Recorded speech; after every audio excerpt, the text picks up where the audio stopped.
네, 예림단정 칼럼입니다. 오늘은 어제에 이어서 죄인의 구원에 대해서 나눠볼까 합니다. 아마 오늘하고 내일에 거쳐서 심도 있게 나눠볼 텐데요. 잘 들어주시기 바랍니다. 우리 인간이 스스로의 힘으로 신을 알 수 없기 때문에 하나님은 예수 그리스도라는 인물을 보내셨고 하나님께 나아가는 길이 되게 하셨습니다. 이 시점에서 잠깐 생각해 볼 점이 있습니다. 죄인이 구원받는 일이 가능할까요?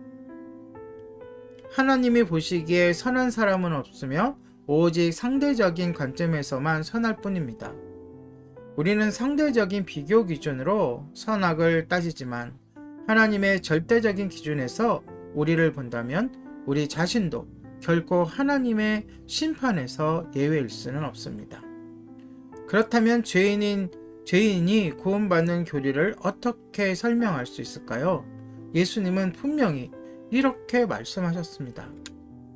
나는 의인을 부르러 온 것이 아니라 죄인을 부르러 왔노라. 마태복음 9장 13절입니다.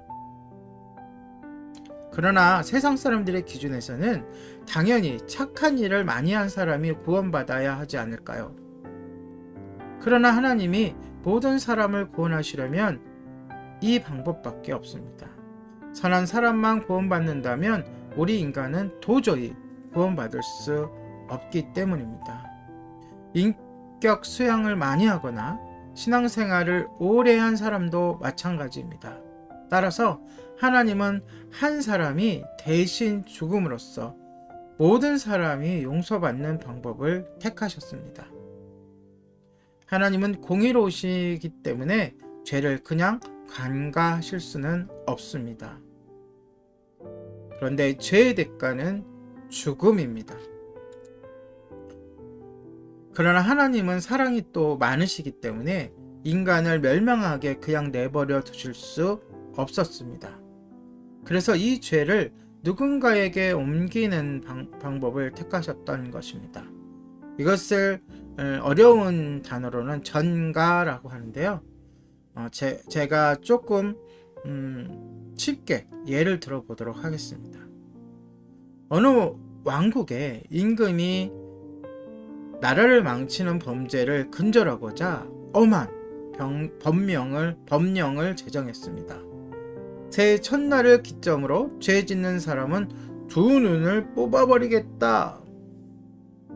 그런데 이 법이 시행된 첫날 가장 먼저 붙잡혀온 사람이 있었습니다. 놀랍게도 그 사람은 임금의 하나밖에 없는 외아들이었습니다.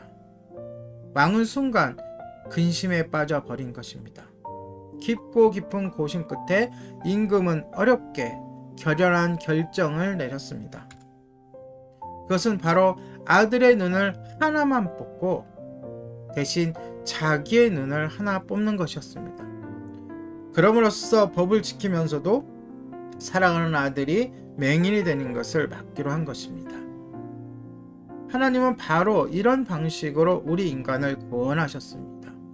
여기에 왕은 하나님이시고 그 다음에 아들은 바로 우리인 것입니다.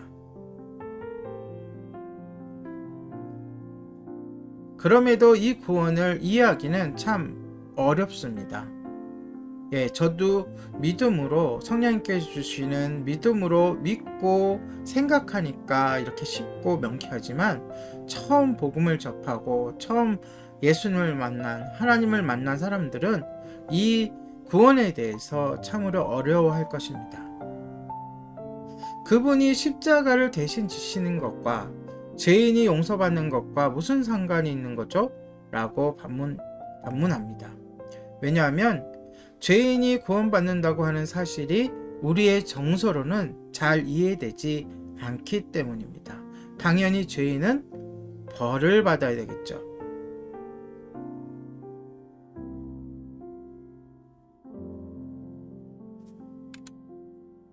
그래서 하나님은 예수 그리스도께서 이 땅에 오시기 훨씬 전인 구약시대부터 여러 제도적 모형을 통해 이 구원의 원리를 가르쳐 주셨습니다.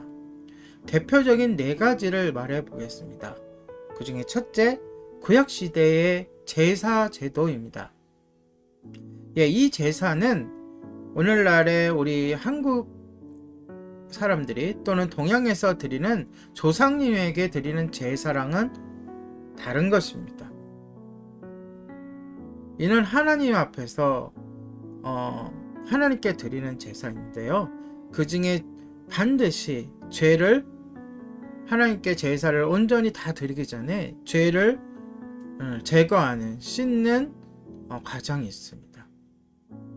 죄를 범하면 소나 양 같은 짐승을 잡아서 그 머리에 안수하여 그것이 죄를 전가하는 의식이었습니다.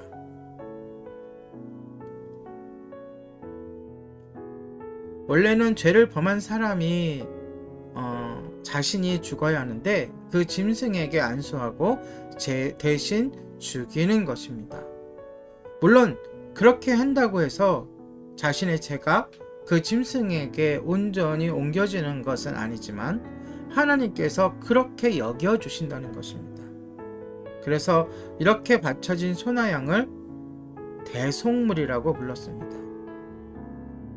그런데 하나님이신 예수님께서 이 땅에 오셨을 때 세례 요한은 그분을 가리켜 다음과 같이 말했습니다. 보라, 세상 죄를 지고 가는 하나님의 어린 양이로다. 이는 예수께서 모든 인류의 죄를 대신해 바쳐질 대속물이란 뜻이죠. 그런데 어떻게 예수께서 모든 인류의 죄를 대신하시죠? 그럴 능력이 있으시기 때문입니다. 바로 전지전능하신 하나님 자신이기 때문에 그렇습니다. 신이시기 때문에 그렇습니다. 자, 둘째, 제사 모형의 극치인 극치를 표현한 것이 바로 유월절 사건입니다. 자, 유월절이 무엇이냐면요, 구약시대의 이스라엘이 약 430년 동안 이집트의 노예로 고통스럽게 살았습니다. 우리가 과거 일본에 의해서 식민지 지배를 받았던 것처럼 이들은 민족 자체가 이집트로 이주를 해서 그곳에서 노예로서 오랫동안 고생을 당했던 것이죠. 그때에 모세라는 인물이 이집트의 속박에서 이스라엘을 구원한 사건을 말하는 것입니다. 하나님께서 모세를 세우셔서 그를 통하여 이루신 일이죠. 당시 모세가 이집트 왕 파라오, 성경에는 바로라고 나와 있는데요, 보통 역사적으로는 파라오라고 이야기합니다. 파라오를 찾아가 이스라엘 백성을 해방시킬 것을 요구했지만 이 파라오는 들은 척도 하지 않았고, 그래서 하나님은 이집트에 10가지 재앙을 내리셨습니다. 이에 대한 내용은 내일 계속 이야기하고 그 의미를 찾아보도록 하겠습니다. 오늘의 예림 단장 칼럼이었습니다.